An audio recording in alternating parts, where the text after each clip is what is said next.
এগুলো দ্বারা আমরা বাইশটা বিক্রি করি না আপনার। তারপরে যেমন এই যে এটা হচ্ছে 1 নাম্বার, এটা হচ্ছে 2 নাম্বার। ব্যবধান দেখছেন, এটার কালার কেমন আর এটার কালার কেমন, এই ডিফারেন্স। একটা বাড়ি করার সময় আপনার নতুন যে গুলা ব্যবহার করার পরে দেখা যায় কি ওয়েস্টেজ হয়, একটারে ভাঙ্গা যায়, এটা আলাদা ফালায়, যেটা একটা কোনা ভাঙ্গে ওটা আলাদা রাখে, তখন ওগুলাই আমাদের দেয়, ওটা ভাঙ্গে আমরা খোয়া তৈরি করি। এটারই মূলত বলা হয় যে এটা বাঙ্গারি খোয়া। ওগুলো কোনো ভাঙ্গা চোরাইটা না, ওগুলো নতুন এটা, ওগুলাই বাঙ্গাই আমরা খোয়া বানাই, ওগুলাই কয় ভাঙ্গা চোরাইটা।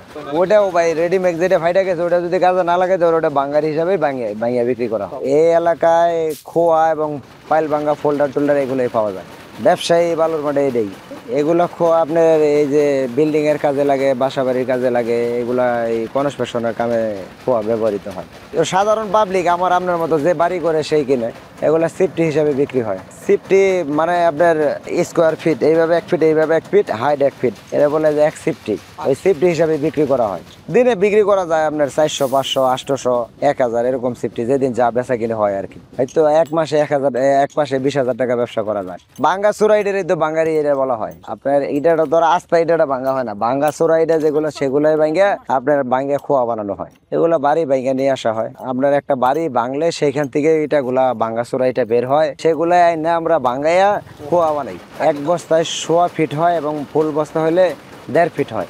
নাম্বার 1 নাম্বার 2 নাম্বার এরকম আসে, কিন্তু ওটা তার আলাদা করা যায় না, সব আপনার এক লোকেই ভাঙানো হয়। ওগুলা বাইরে ভাঙ্গা পরে ছোট করে গাড়ি দিয়ে আনা হয়। এগুলো তো মালিকানার আন্ডারে, কন্ট্রাক্টররা কি কিনবো, কন্ট্রাক্টর কাজ করানো দরকার। এর দিনে এত কষ্ট করে তাও পোষায় না, কামে তো অনেক রিস্ক, খোয়া ভাঙ্গার অনেক পরিশ্রম।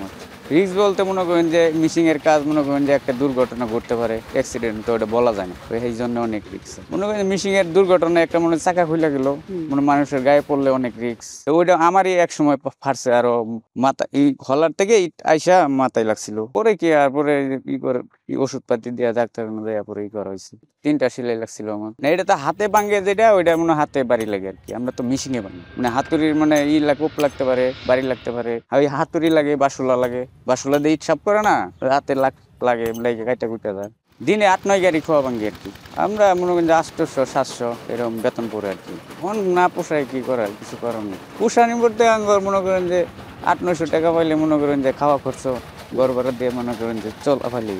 ধুলাবালু যায়, আমরা এই যে কাজ করি অনেক ধুলাবালু যায়, নাক মুখ দিয়ে কি ঢুকে, ওই নাক মুখ দিয়ে ঢুকলে তো মনে করেন যে অনেক সমস্যা হয়। এলাকায় অনুমানিক মনে করেন যে 1-1.5 লাখ টাকার বিক্রি হয়, ইট বালু বিক্রি হয় আর কি। আমরা সকাল 8টা থেকে কাজ করি, বিকাল সন্ধ্যা পর্যন্ত আর কি।